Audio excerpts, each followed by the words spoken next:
D'une semaine après leur victoire en terre néerlandaise, les handballeuses du HBCN retrouvaient au Parnasse leurs homologues de Dalfsen pour le match retour des huitièmes de finale de la Challenge Cup. Une rencontre débutée tambour battant par les joueuses de Richard Quidger qui, comme à l'aller, ont imposé un rythme des plus soutenus en première période. Un défi physique qui s'est traduit par de nombreuses fautes, pas toutes sifflées par le duo d'arbitres moldaves. Oui, c'est sûr, c'est vraiment physique, elles font d'énormes fautes, de grosses fautes. Et donc c'était important ce soir qu'on ne se blesse pas.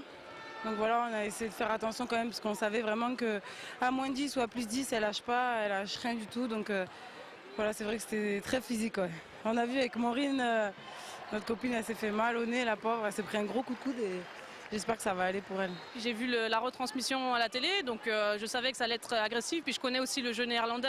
J'ai l'habitude de ce jeu très, très engagé, très physique. Donc on a serré les fesses, comme on a dit. Et puis nous aussi, on est allé un petit peu plus fort et c'est passé. Avec 4 tirs victorieux au même titre que Chloé Bulleux et Camille Aiglon, Sophie Arbrecht fait partie des meilleures buteuses nîmoises de la partie. Comme à l'aller, 9 joueuses du HBCN ont trouvé au moins une fois le chemin des filets. Une régularité au tir qui a toutefois été contrariée par la réussite de la gardienne néerlandaise Annick Lipman, auteure de 16 arrêts sur 43 tirs, dont certains particulièrement spectaculaires en première période. Sur la même mi-temps, son homologue nîmoise, Katharina Bralo, n'a elle aussi pas démérité, avec 15 arrêts sur 28, soit 53% de réussite. Le tableau d'affichage indiquant un score de 13-10 en faveur des Nîmoises à la mi-temps.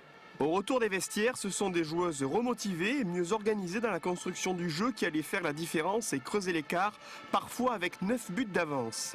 À l'issue de la seconde période, le HBCN gardait la main pour l'emporter finalement 27-19, soit 8 buts d'écart en faveur des Nîmoises, exactement comme au match aller. Je suis bien contente de cette qualification en quart.